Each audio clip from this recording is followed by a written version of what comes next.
When I first got married, I knew things wouldn't be easy.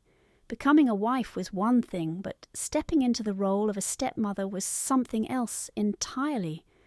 I wasn't just adjusting to a new life with my husband, I was entering a family that had already existed before me. My stepson was a teenager, old enough to have his own opinions, his own world, and his own walls that I wasn't sure I could break through. At first, things were polite, but distant. He wasn't rude, but he wasn't warm either. He would respond when spoken to, but there was always a formality in his tone, a quiet hesitation that reminded me I was an outsider. I didn't blame him. His mother and father had their own story, and I had entered his life as someone he never asked for. I told myself to be patient. Love and trust couldn't be forced. They had to be built. I started small, finding ways to make him comfortable around me. I cooked meals I knew he liked, even if he barely acknowledged it. I asked about his school, even if his responses were short. I sat through movies I had no interest in just because they were his favourites. I even started watching the sports he liked, even though I never cared for them before. Slowly, things changed. He started talking a little more. He began asking me about my day. He would sit in the kitchen while I cooked, sometimes helping, sometimes just keeping me company. It felt like progress. Tiny, quiet steps towards something that could eventually feel like family. The real shift happened when I helped him with school. He struggled with certain subjects, and one evening my husband asked me if I could tutor him. I agreed without hesitation, but I was nervous. Would he be open to my help, or would he see it as me trying too hard to be involved? To my surprise, he was receptive. The first few sessions were awkward, filled with pauses and forced small talk, but over time we found a rhythm. He started asking me questions beyond schoolwork, about my favourite books, about the places I'd travelled, about my life before I met his dad. That's when I realised we were forming a connection. It wasn't just about being a stepmother anymore. It was about being someone he could trust, someone he could confide in. He told me things he didn't share with his father, about his struggles with friends, his insecurities, his dreams. I felt honoured, but I also felt a responsibility. This was a fragile relationship, one that had to be handled with care. I was happy. It felt like I had finally found my place in this family. The distance between us had faded, replaced by a growing bond that felt natural, even comforting. I thought I had done everything right, that I had been careful, but I had no idea that things would take a turn I never saw coming. At first, everything felt natural. The bond we built was steady, growing stronger with each conversation, each shared moment. He started talking to me more openly, confiding in me about things he wouldn't share with his father. He told me about school, about the teachers he liked and the ones he didn't. He shared stories about his friends, the fights, the secrets, the things that made him happy. Sometimes he would even open up about his fears, his worries about the future, the pressure of expectations, the feeling of not always fitting in. I listened. I gave advice when he asked for it, comforted him when he needed it, and above all, made sure he knew I was there for him. I thought this was what being a good stepmother was supposed to be, being present, being supportive. I never questioned it, but then something changed.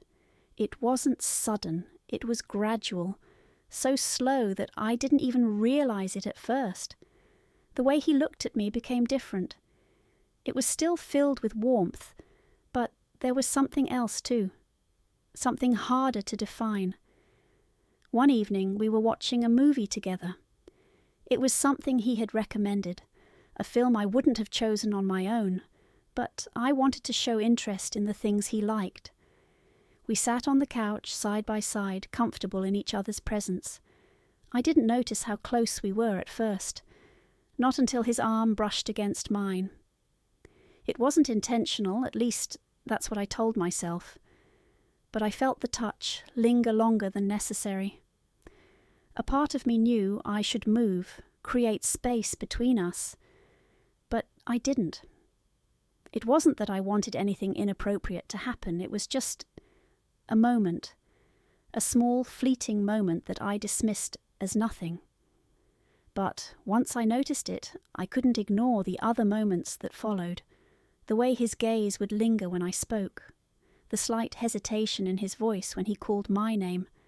The way he always found an excuse to be near me, to ask for my help even when he didn't really need it. And then there were the touches. Small, barely noticeable, but different. A hand brushing mine when he handed me something. A light touch on my shoulder when he walked past. Innocent, yes, but they left me feeling uneasy. I told myself I was overthinking, that I was imagining things. He was just being comfortable around me, trusting me in a way he hadn't before. That was a good thing, wasn't it? It meant I had done my job well, that I had created a space where he felt safe. But deep down, a voice whispered that something wasn't right, that this closeness, this growing attachment was moving into dangerous territory. I ignored that voice. I convinced myself that I was just reading too much into things. But looking back, I wish I had listened, because what started as an innocent bond was slowly turning into something I wasn't ready for, something I never expected. That night everything felt different, though I didn't realize it at first. It was supposed to be like any other evening. My husband had gone out unexpectedly, something work-related, and I was home, expecting to have a quiet night alone. But then plans changed. He came home earlier than usual, looking tired from the day. It was raining outside, the kind of steady, soft rain that makes everything feel slower, quieter. We were both stuck indoors, nowhere to go, nothing much to do. So we ended up in the living room, just talking. It started off normal, casual conversation, laughing about small things. He told me about his day, vented about school, and I listened, the way I always did. But as the night went on, something in the air shifted. I could feel it before I understood what it was. The pauses between our words grew longer. The silence wasn't uncomfortable, but it was heavier than before. Every time I looked up, I found his eyes already on me. It wasn't the way a stepson should look at his stepmother. It wasn't innocent. Still, I ignored it. Maybe I was imagining things, maybe I was reading too much into it, but then it happened. I don't even remember how.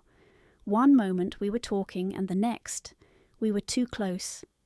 A simple movement, a shift in the way we were sitting, and suddenly our hands brushed against each other. It should have meant nothing, just an accident, but neither of us moved away. The room felt too quiet now, the rain outside the only sound filling the space. My heart started beating faster. He wasn't saying anything, just looking at me, waiting, as if he was searching for some kind of permission. I should have said something. I should have broken the moment before it became something more. But I didn't. Then he reached for my hand, deliberately this time. His fingers barely touched mine, hesitant, unsure, but there was no mistaking what it meant. That was when I finally pulled away. A sharp breath, a forced smile, pretending like it never happened. "It's getting late," I muttered, standing up too quickly. He didn't argue, he didn't push, but there was something in his eyes, something that told me he knew it too. That whatever had just happened, it wasn't nothing. I left the room, closing the door behind me, pressing my back against it as my heart pounded in my chest. My hands were shaking. What had I just allowed? How had I let it get this far? I told myself it was nothing, a mistake, a misunderstanding, but deep down I knew the truth. The line had been crossed, even if just for a moment, And once a line is crossed, it's almost impossible to go back. The moment I pulled away, reality crashed down on me like a wave. My heart pounded so hard I could feel it in my throat. My hands were shaking, my breathing uneven. It felt like the walls of the room were closing in on me, like I needed to escape before the weight of what had just happened crushed me completely. I didn't look back. I couldn't. I just got up and left, walking as fast as I could without making it obvious that I was running. My feet carried me down the hallway, my mind still frozen in the moment that had just passed.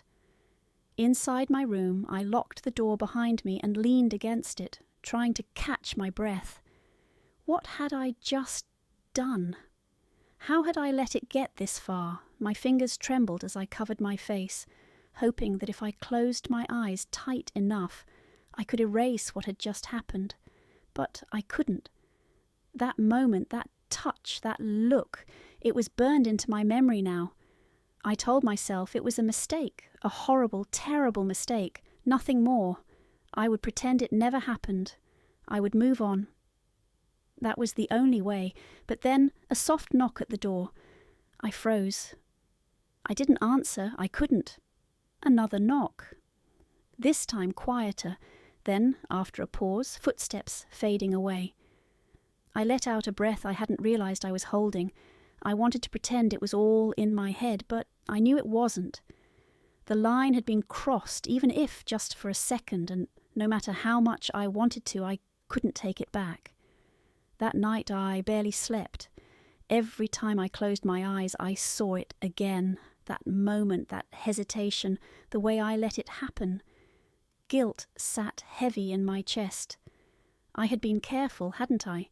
I had kept my distance, built my role in this family the right way. So how did I let something like this slip through the cracks? The next morning I avoided him. It wasn't hard. I kept myself busy, made excuses, stayed out of sight as much as I could. But the silence was different now. It wasn't just avoiding small talk. It was avoiding something we both knew had happened. By the time we were finally in the same room again, the air felt thick, like we were walking on eggshells. Neither of us spoke about it. We just acted normal, or at least tried to. That was the silent agreement we made. This never happened. And yet, I could feel it lingering between us, invisible but there. A secret neither of us knew how to carry, a mistake that couldn't be undone. I told myself it was over, that I would fix things, that I would make sure it never happened again. But deep down, I knew that some things, once started, have a way of pulling you back in. The days that followed were unbearable. Every moment in the house felt tense, like I was walking through a minefield, terrified of setting something off. I tried to act normal, to go about my usual routine as if nothing had happened, but I knew I wasn't the same. And I could feel it, so could he. We avoided each other, or at least I tried to. If I heard him coming down the hallway, I found an excuse to be somewhere else. If we were in the same room, I made sure there was space between us. But the silence, the forced distance, made it more obvious that something was wrong. I could sense him watching me sometimes, like he was waiting for me to say something. But I never did. And neither did he. That was our unspoken agreement. We would act like nothing had happened. But pretending wasn't as easy as I thought it would be. My husband started to notice. At first it was just small things. He'd ask if I was okay, if I was feeling sick, if something was bothering me. I smiled, gave short answers, forced myself to laugh when I needed to. I told myself I was doing a good job of hiding it.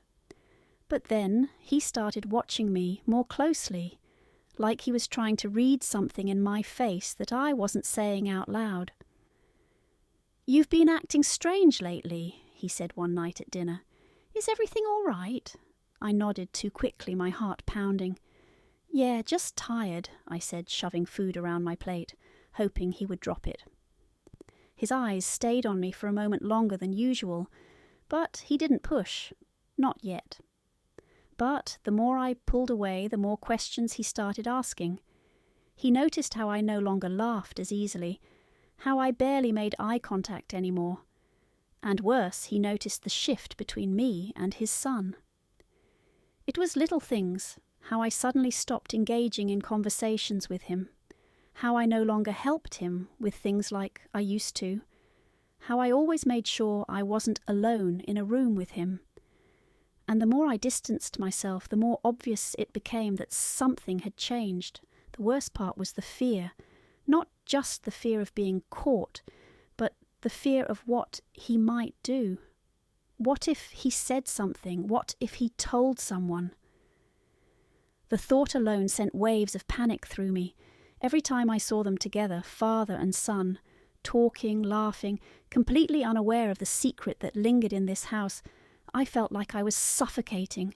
I told myself I had to fix this, that I had to find a way to move past it before everything fell apart. But deep down, I knew that things were already unravelling, and it was only a matter of time before the truth came out. The moment I had been dreading finally came. It had been building up for weeks, my strange behaviour, the distance, the forced conversations, the way I avoided looking him in the eyes. I had tried so hard to act normal, to pretend like nothing had changed, but deep down I knew I was failing. And he noticed. One evening, after dinner, he finally confronted me. His voice was calm, but there was something different about it. Something firm, something that told me he wasn't going to let it go this time. "You've been acting different," he said, watching me carefully. "Something's wrong. I know it. Just tell me." I felt my stomach drop. My hands clenched under the table, my breathing suddenly too fast, too shallow. I wanted to deny it, to tell him it was nothing, but the look in his eyes told me he wouldn't believe it.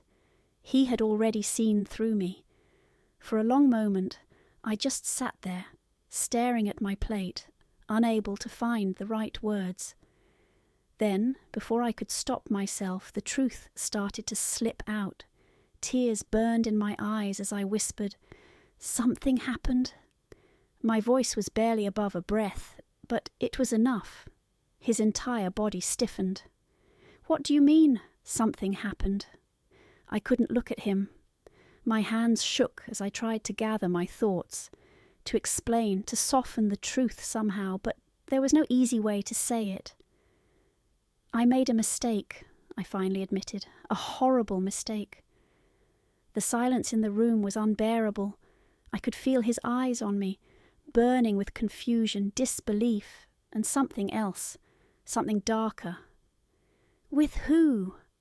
His voice was low, almost dangerous. I swallowed hard, my entire body trembling. "You already know," I whispered.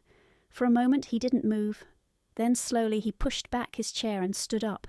The sound of it scraping against the floor sent a shiver through me. "You're lying," he said, shaking his head. "Tell me you're lying." I wanted to take it all back, to erase everything, to go back to the moment before this, before I let everything fall apart. But it was too late.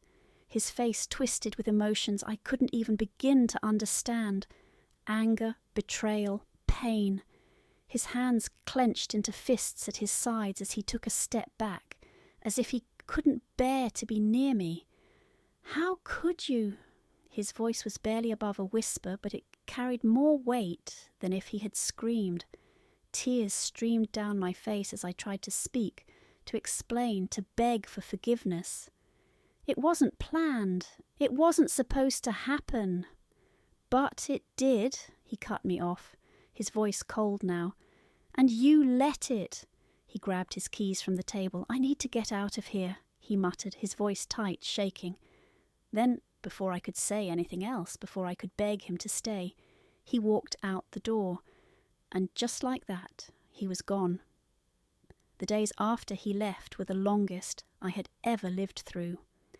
The silence in the house was deafening, the weight of what I had done pressing down on me like a heavy stone. I kept replaying the moment he walked out, the look in his eyes, the way his voice shook with anger and disbelief. I had broken something that could never fully be repaired, and I knew it. I tried calling him, but he didn't answer. I sent messages, short ones at first, just asking if he was okay, if we could talk. But as the hours stretched into days, my messages became longer, more desperate. I begged for a chance to explain, to fix what I had destroyed. But there was no response. The house felt empty without him. Every little thing reminded me of him, his coffee mug sitting by the sink, his jacket still hanging by the door, the dent in the couch where he always sat. I sat in those places, touching his things as if that could somehow bring him back, make him understand how much I regretted everything. Then, finally, after days of waiting, he answered one of my calls. His voice was tired, distant. "I don't know what to say to you," he admitted. "I don't know if there's anything left to say." His words hit me harder than I expected. I had been hoping for anger, for yelling, for something I could respond to, something I could fight for. But this cold, empty space between us was worse. "I know I messed up," I whispered. "I know I ruined everything, but please don't just walk away from us." He was quiet for a long time. When he finally spoke, his voice was heavy. "I don't know if I can ever trust you again. How do we come back from this?" I didn't have an answer. We agreed to meet, to talk in person. When I saw him again, it was like facing a stranger. His eyes were guarded, his body tense. He listened as I poured out my regrets, my apologies, my explanations, but I could see the doubt in his face. He suggested counselling, but even then there was hesitation. "I don't know if I'm doing this because I believe it will help," he admitted, "or because I need to know that I at least tried before I walk away." His words cut deep, but I understood. I attended every session, hoping, praying that we could rebuild what was broken. But trust isn't something that can be patched up overnight. Some wounds heal, but the scars never fade. And even though he was trying, I could see the distance between us growing. Maybe he would forgive me one day. Maybe he wouldn't. Maybe our marriage would survive. Or maybe it was already over, and we were just dragging out the inevitable. I didn't know, but I did know one thing: some mistakes change everything. And no matter how much I wished I could take it back, I would have to live with the consequences for the rest of my life.